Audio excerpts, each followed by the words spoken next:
Halo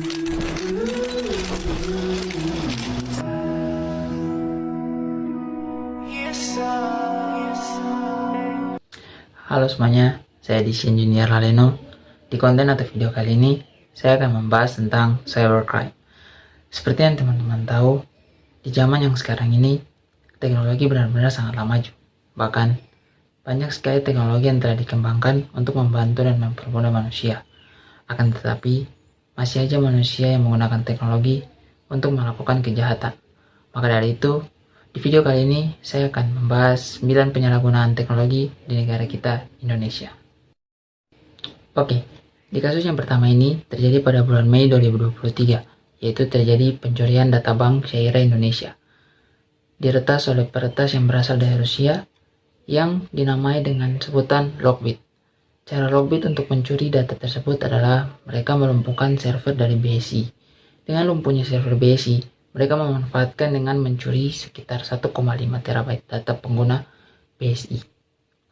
Tidak sampai di situ, untuk dapat mengembalikan data-data dari pengguna BSI, komplotan Lockbit ini meminta sejumlah uang untuk dapat mengembalikan data mereka. Kasus ini disebut ransomware. Kemudian ada kasus yang kedua, kasus yang sepertinya tidak akan asing telinga teman-teman, karena ini sangat booming pada tahun 2022. Kejadian ini disebabkan oleh hacker, yaitu bobolnya data Kominfo. Hacker tersebut mencuri data registrasi kartu SIM milik Kominfo. Hacker tersebut bernama Bjorka. Bjorka merupakan hacker kelas atas. Dia memanfaatkan kelemahan sistem keamanan server milik Kominfo untuk mencuri data tersebut. Bayangin, itu data milik Kominfo loh, dapat dicuri. Gila sih. Kemudian ada kasus yang ketiga, yaitu kasus peretasan channel YouTube DPR RI tahun 2023. Sebenarnya kasus ini tidak merugikan masyarakat, tetapi akibat peretasan channel YouTube ini, akun dari YouTube DPR RI kehilangan 2 juta subscribernya. Wow, 2 juta subscriber. Kemudian ada kasus mempersebarluaskan konten negatif. Sebenarnya kasus ini tuh masih terjadi sampai sekarang, banyak manusia yang tidak punya etika yang menyebarkan konten-konten negatif seperti itu. Pada tahun 2023, Kominfo berhasil menangani sekitar 3,7 juta konten negatif dari bulan Juli hingga 17 September 2023 pada tahun itu.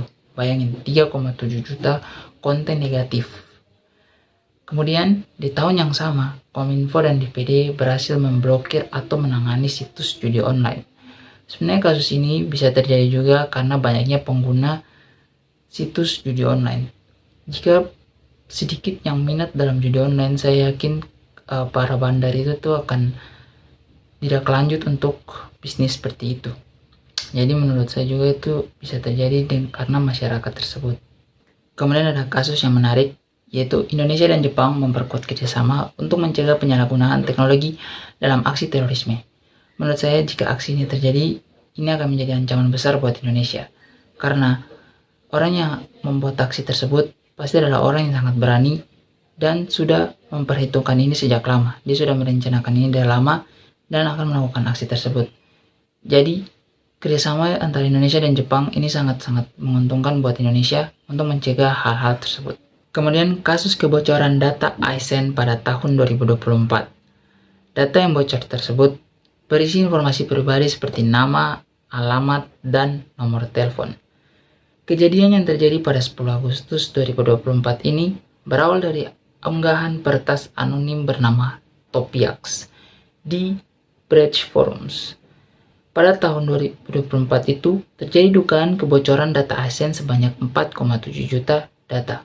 Data tersebut diduga dijual di forum hacker yang tadi Bridge Forum dengan harga $10.000.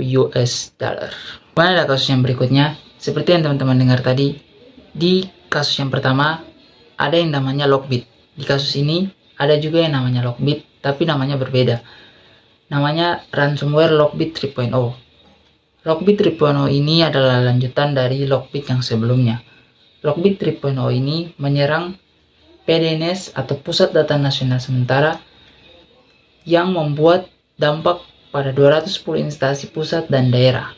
Mereka juga meminta tebusan uang sebanyak 8 juta US dollar atau sekitar 131,2 miliar. untuk tebusan.